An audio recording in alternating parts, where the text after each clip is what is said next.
I refused to let my son attend his girlfriend's funeral because I never approved of their relationship. But now that he's gone, I've given away everything that belonged to him, even the memories. My 17-year-old son has always been the center of my world. It's been just the two of us for a long time, ever since his father left when he was 9. I was the one who kept everything afloat, working hard to make sure he had everything he needed. I pushed him to study hard, to get good grades, to make sure he'd have a future at college. I was strict, yes, but I had to be. I wasn't going to let my only child throw his future away. Then he met her, this girl, Lena, 18 years old. She was in her final year at the same school and came from what I can only describe as a broken home. Her mother changed jobs constantly, and her father was never around. From the moment I met her, I had this uneasy feeling that she would drag my son down to her level. There was something about her I just didn't like. She'd show up at our house wearing ripped jeans, messy hair, and call me Mrs. K as if we were friends. I told my son from the start that I didn't approve, that she wasn't the kind of girl he should be serious about at his age. But he didn't listen. They became inseparable for over a year. He stayed out late, stopped letting me know where he was, and came home smelling of her perfume. I told him he was turning into someone I didn't even recognize. We argued almost every week. I even tried to put my foot down, telling him he wasn't allowed to see her under my roof. He called me controlling, said I didn't want him to be happy. That wasn't true, I just saw my own mistakes in him. I got pregnant at 19 by a man who left before the ink on the birth certificate had even dried. It took me half a lifetime to climb out of that hole. I didn't want my son repeating the same story with a girl who had no future. Then the accident happened. It was a Sunday morning. Lena and her friends were coming back from some late-night concert when the driver fell asleep at the wheel. The car flipped. 3 girls were rushed to the hospital. Lena didn't make it. My son was at work when he got the call from one of her friends. For 3 days, he barely ate or slept. I tried to comfort him, but he wouldn't let me near. He just sat in his room crying over her pictures. I told him I understood he was sad, but he couldn't let it destroy him. I told him he needed to move on, to focus on his future, not drown himself in grief over a girl who had made all the wrong choices. Then he told me he wanted to go to the funeral. I said no. He lost control. He screamed that I had no heart, that she meant everything to him, that he couldn't live with himself if he didn't say goodbye. I told him funerals were for family, and she wasn't his wife. He shouted that she was more of a family to him than I ever was. I told him he was forbidden to go, that it would only reopen wounds, and that he should be thinking about his college applications instead of wallowing in pain. He stormed out, slammed the door, and I thought that was the end of it. The next morning, I woke up and his bed was made. His phone was still charging on the desk, but the car keys were gone. I called his friends, but no one answered. Later that day, I saw photos online. He was there, standing beside her coffin. Someone had tagged him. My heart froze, and I felt humiliated, as if my own son had publicly disobeyed me. When he came home that night, I was waiting. I told him to leave. I said if he thought he was such an adult, then he could go live like one. I said I was tired of being disrespected in my own house. He yelled that I was cruel, but I didn't care, and I told him to get out. He walked out without a word. I locked the door behind him. That night, I gathered his clothes, his posters, his computer, everything. I donated most of it the next day. Some personal things I threw away, letters, photos, mementos of that girl. I didn't want them in my home. I told myself I was cleansing the house of bad energy, of the toxic influence that had poisoned my son against me. When neighbors and relatives asked, I said he'd run away. I told them he'd packed his bags and left because he wanted a fresh start. I even told my sister he'd probably gone to stay with Lena's family. I thought that would stop the questions. It worked. That was 9 days ago. I haven't heard a single word from him. No calls, no messages, nothing. Comments. I think I understand now why your son's father left you. You're the worst woman and mother that could possibly exist.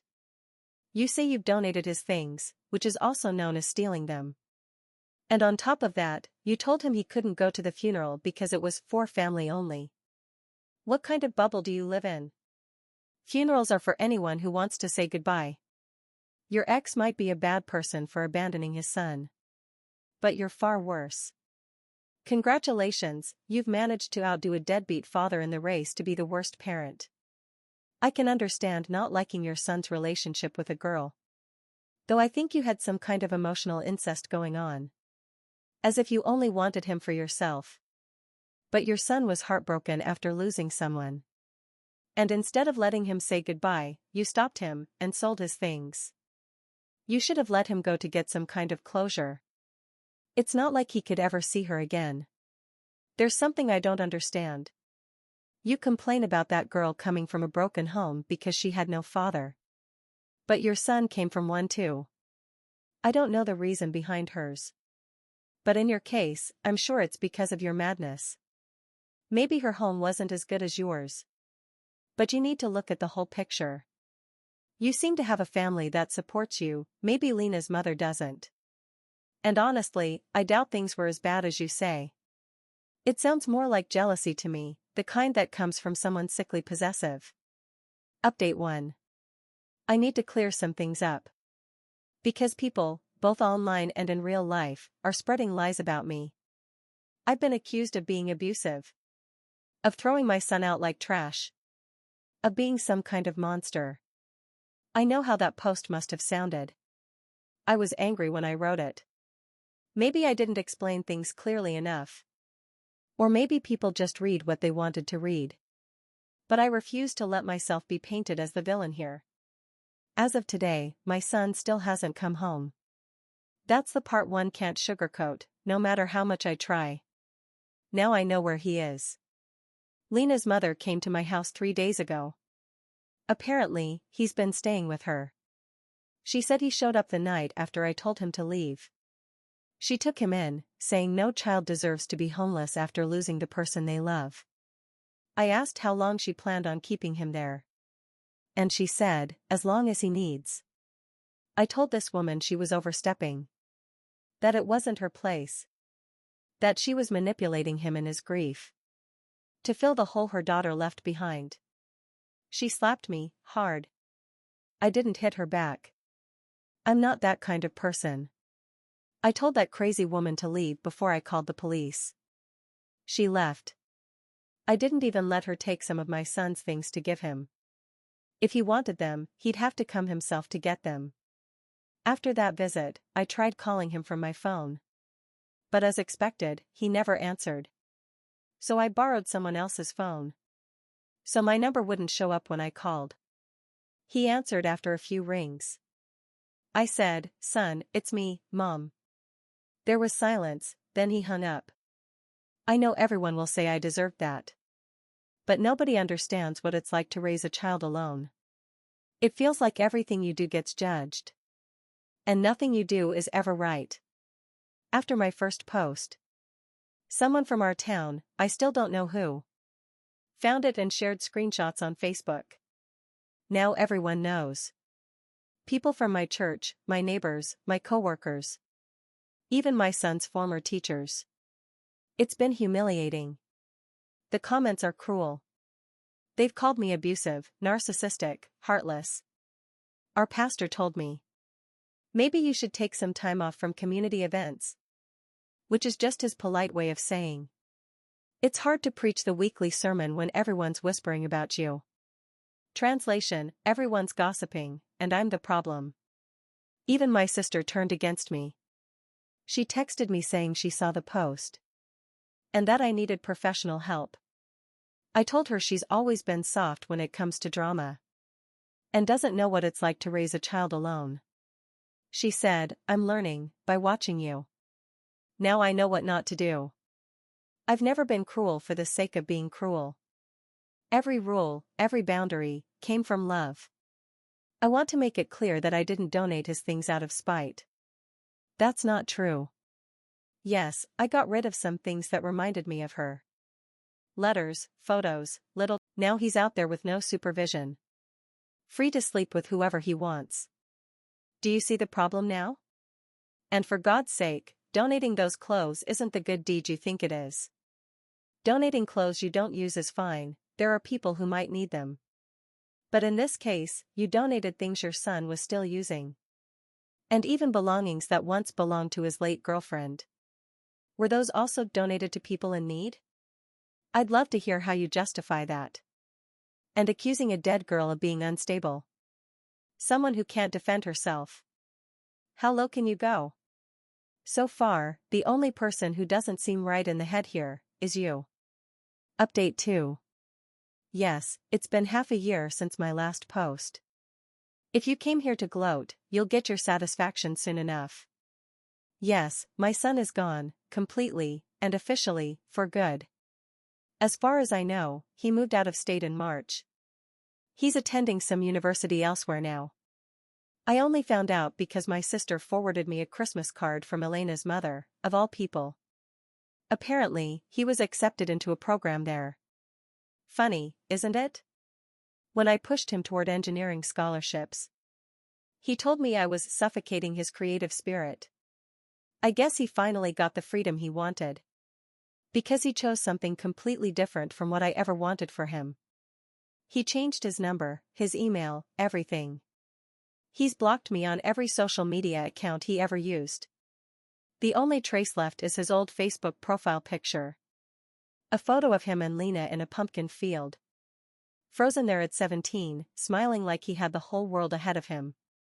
I keep referring to him like he's a stranger, because that's what it feels like now. A stranger I once raised. My reputation in town has gone straight to hell since the last update. I used to lead the women's auxiliary group at our church. They replaced me. People still smile when they see me at the grocery store. But it's that kind of pitying smile. Or maybe a mocking one. Someone even wrote the word monster on my mailbox in chalk one morning. And still, I refused to paint myself as the villain. I was a mother doing what I believed was necessary. At the end of March, I went to the cemetery. I told myself I was going to visit my parents' graves. But that was a lie. I parked in the back, near the section where Lena was buried. I waited until after dark, once the caretakers had left. Her grave was covered in fresh flowers, mostly lilies. And some wild daisies. The kind she used to pick and braid into her hair.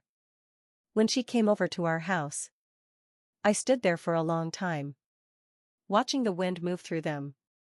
Someone had left a small camera keychain and a folded note under a stone. I didn't need to open it to know it was from him. So I left a note of my own, for him. So that when he visited the grave again, he could read my words. It was the only way I could reach him. I didn't want to use a cemetery grave as a way to communicate with my son. But it was the only option I had left. A few days later, I got a voicemail from a number I didn't recognize. It was my son. He said, "Mom, I got your note.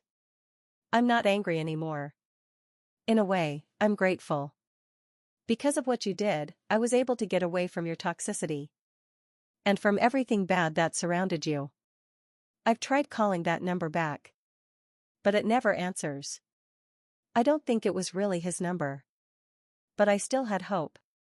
Now I'm thinking about selling my house. And moving somewhere new. Starting over. I feel like this place is haunted. Like there's nothing left for me here. But at the same time, it's the only thing I have left of him. If I leave, it'll feel like there's no chance left to make things right with him.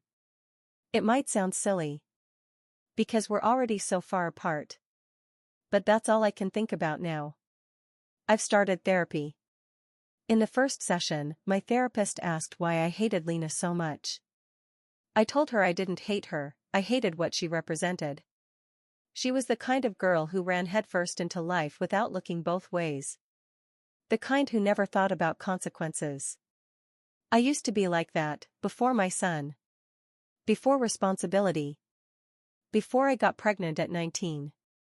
And had to bury every dream I ever had. Lena reminded me of the girl I once was. Reckless, naive, full of hope. And I hated her for that. The therapist said it sounded like I wasn't trying to save my son from her. I was trying to save myself. I don't know what will become of my life now. There's no update 3. Today marks 1 year. People told me to let this thread die. To take my shame and be quiet. But I'm writing today because there are things I still need to say. Since my last update, I've made changes. I finally moved away. There was nothing left for me in that town. Only bad memories. Leaving was hard, emotionally. But I had no other choice if I wanted to heal. There was nothing there except pain. People who treated me just as badly as they do here. Except back there they did it to my face. At least here, it's just strangers online. Anonymous people who attack me. And I don't care about them. It didn't take long after moving to get settled. Once I'd found a new job and started rebuilding my life. I thought maybe enough time had passed. That wounds had started to heal. I hoped my son might have gotten over his ex. And would be more open to talking with me.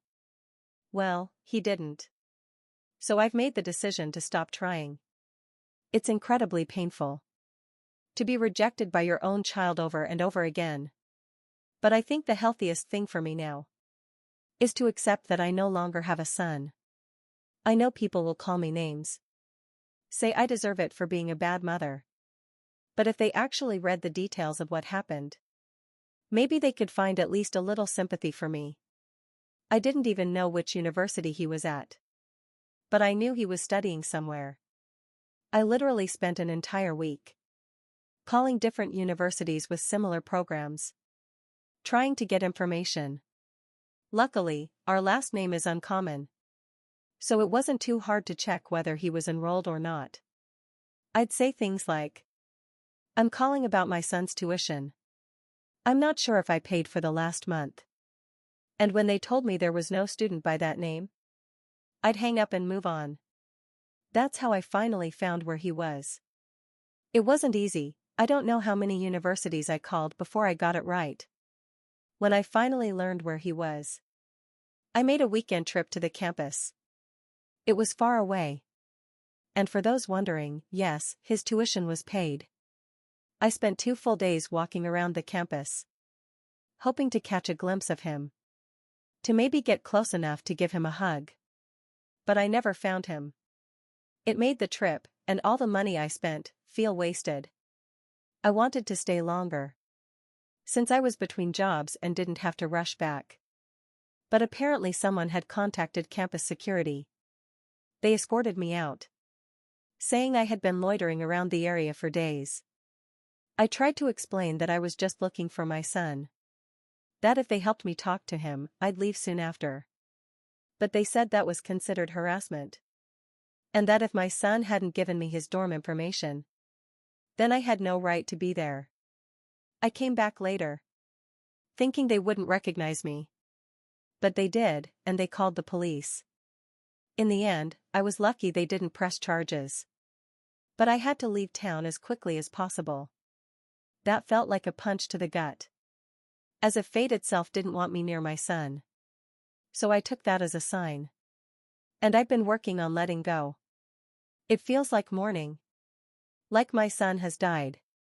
Except he hasn't. And that's what hurts the most. He's alive. But I just can't be near him. That's the part that will take me the longest to accept. Still, there's nothing more I can do. I've accepted that I've lost. And I'm okay with that, even if it hurts. For that reason, I want to make this my final update. As the title says, I won't be coming back here again, not even to read the comments. And maybe that's a good thing. Since most of them were cruel anyway. I never claimed to be the best mother in the world. But it's easy to criticize when you're not a single mother doing your best to survive. I came to Reddit hoping for some support. But I found almost none. Comments. Zero sympathy. You're still the villain here. You stalked your son even when he made it clear he didn't want you near him. And you still think you're not the bad one. That everyone else is wrong except you. That's the saddest part. I don't even know how to start this. But I think my disbelief that someone could say the things she did about my dead daughter is as good a place as any. I'm still struggling every day with losing my child. The only one I ever had. And hearing such things come from a woman who should understand that pain. Because she's lived a similar life to mine. That's what hurts the most. Today, I want to talk about my daughter. Because I want people to see a different version of her. Not the one that woman wrote about. Distorted by her pride and bitterness. To start, my daughter was incredibly strong. A teenager with a large group of friends. Someone who loved deeply, especially her boyfriend. She was loud, as I used to call her. Because she loved celebrating life. She knew we didn't have an easy life. She lost her father when she was very young. And we didn't have much family support. But we tried, and we made it work. I always found it absurd that her boyfriend's mother couldn't empathize with that. And from what my daughter's boyfriend told me about her, it sounded like she had a deeply unhealthy relationship with her son. That became painfully clear after my daughter's death. When I read the comments on that woman's posts, I saw so many people defending my daughter, defending her boyfriend, and putting that OP in her place.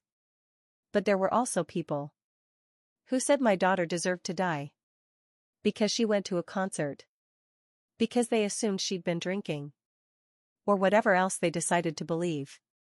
That's not true. My daughter had a tragic accident.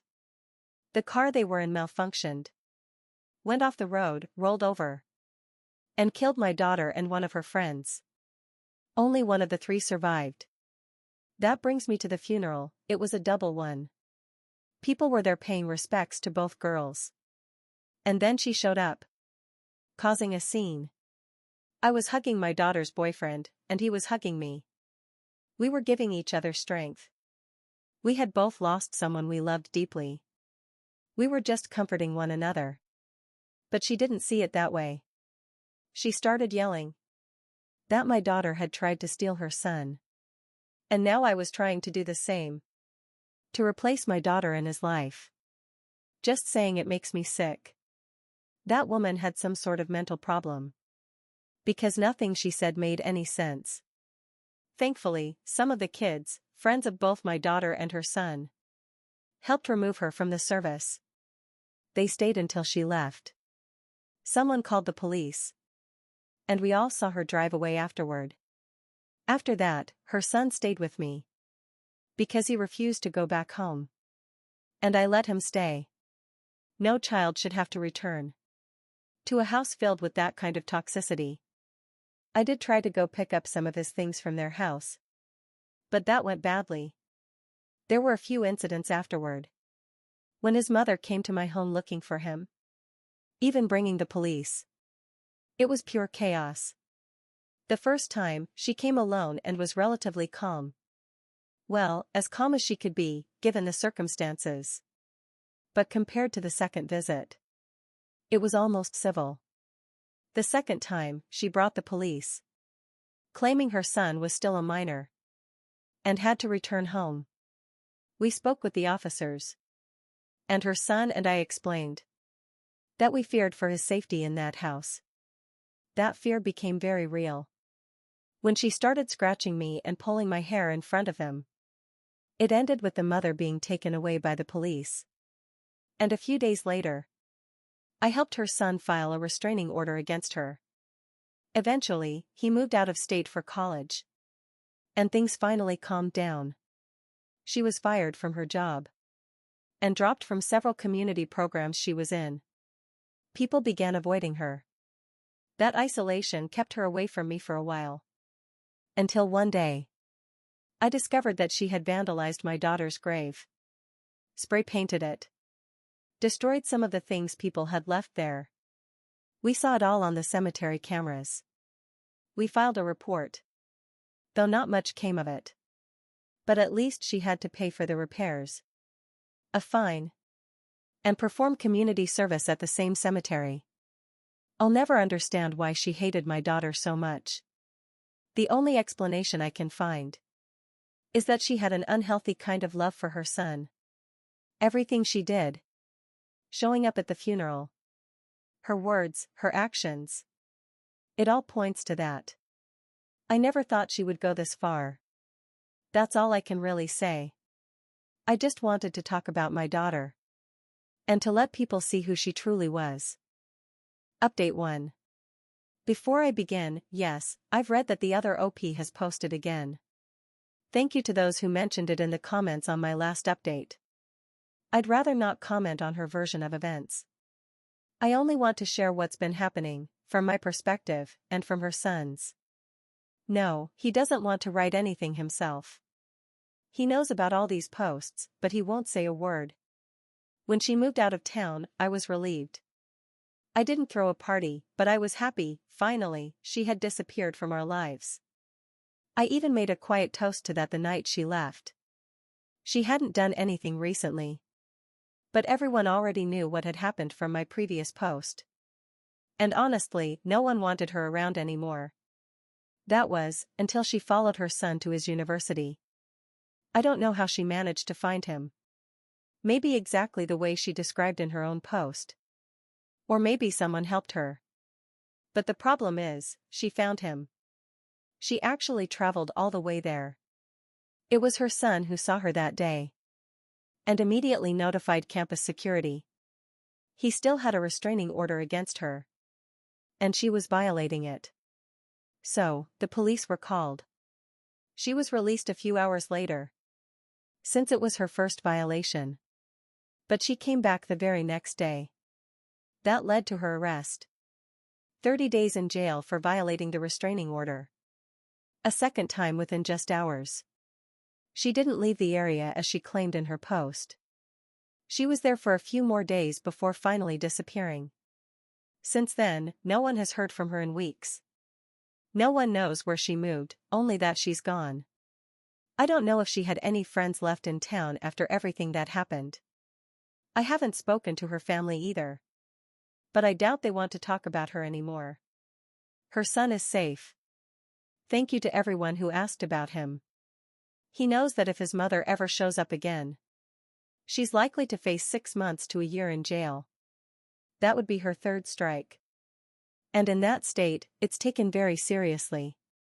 If it had happened here, maybe it wouldn't be such a big deal.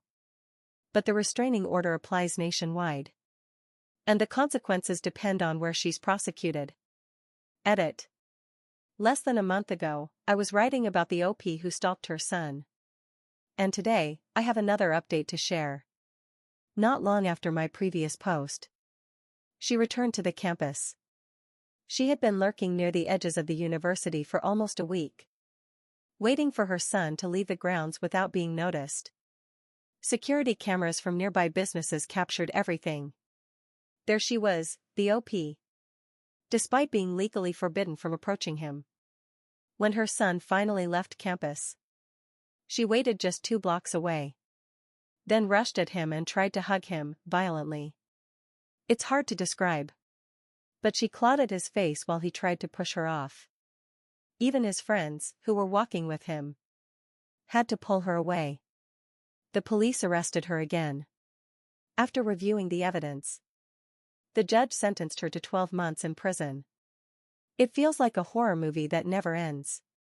In her post, she said she would leave her son alone. But that was a lie. She had been stalking him all along. It was like a farewell letter.